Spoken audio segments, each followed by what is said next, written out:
Who but we will punish the bad guys? Well, we have lots of prosecutors in America, district attorneys, state's attorneys, attorney general, and above all, we've got the free market. Nothing punishes bad actors like competition and openness. If you hurt your customers, word gets out. If you don't treat them really well, you go out of business. That protects the consumer far better than these lawyers ever will.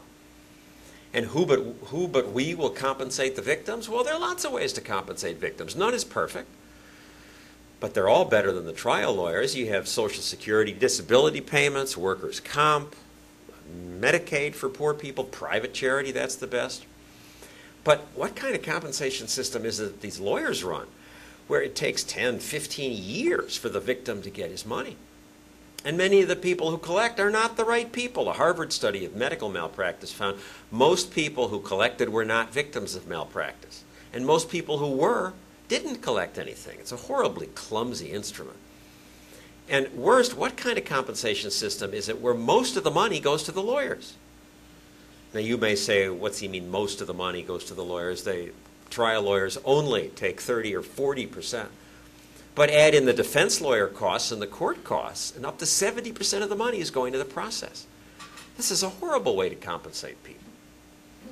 And because of this, you hear about the tort tax, and we all pay more for things. And that's true, but again, I argue that's not the biggest loss. The bigger loss is the good stuff we don't get to have because we're scared.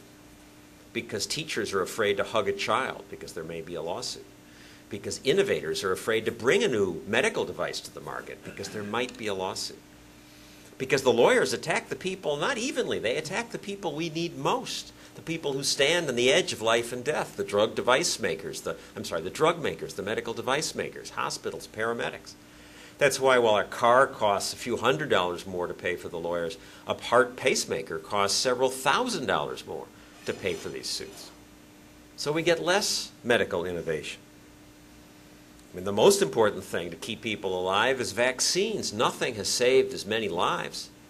So I want a lot of companies researching vaccines in an era of bioweapons, SARS, anthrax, bird flu, mad cow disease. Who knows what the next scare will be.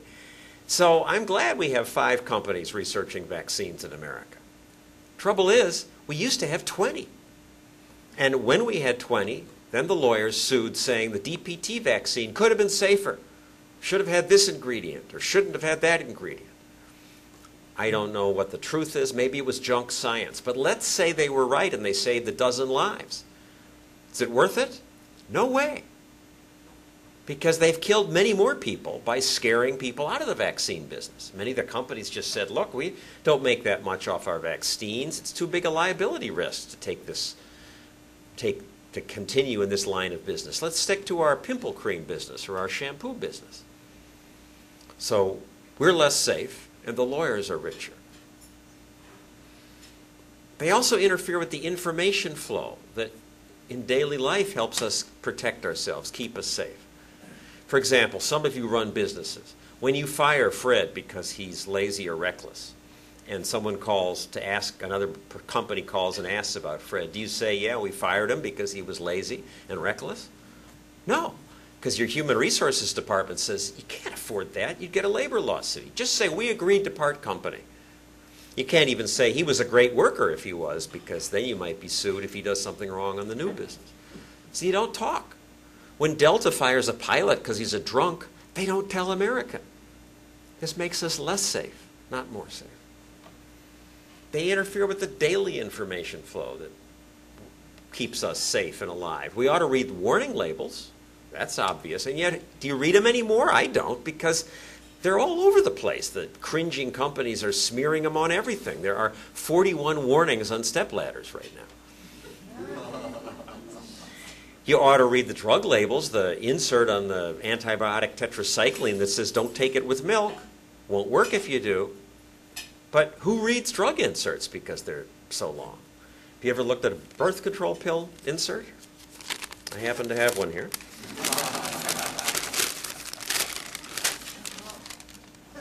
Tiny fine print, both sides. So this doesn't make us safe anymore. This covers what the lawyers want, but even the doctor doesn't read it. And if you read it, you wouldn't need the pill anymore.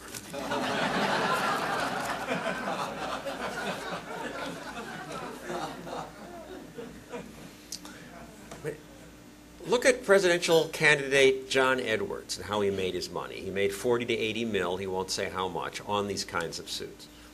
Most were medical malpractice cases. Most of those were cerebral palsy cases. He said that the baby got cerebral palsy because the doctor wouldn't do a C-section and the baby was starved for oxygen. And it was a theory. He was really good at it. In court, he would do things like channel the baby. I hear her now. She's talking to me. She's saying, "Let me out. I can't breathe, Doc. Let me out." And he wouldn't do a cesarean section. And a jury awarded $4 million. And this happened again and again. And so what's the result? Well, there are more cesarean sections now. One reason is that it's an easier operation. The technology's improved. But a big reason is doctors are covering their rear. They don't want to be sued. C-sections have gone from 6% of all births to 29% of all births today.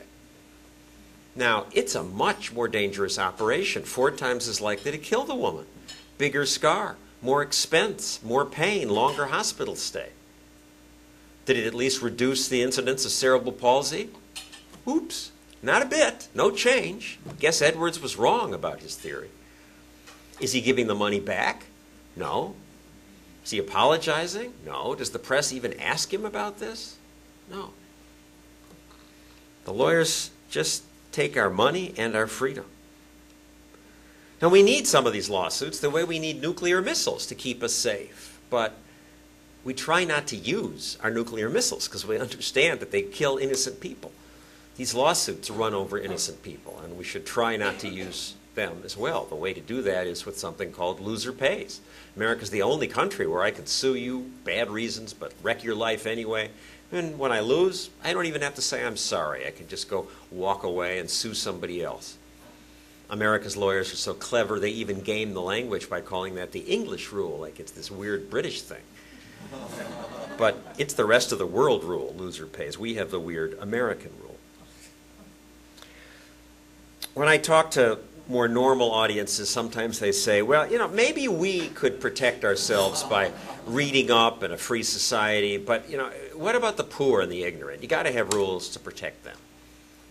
But here, too, the free market protects us better than government ever can. As an example, look at cars. Compare the worst car you can buy in Lake Forest with the best cars that government could produce. And what was that? That was the Trabant. Remember it? That was the pride of East Germany.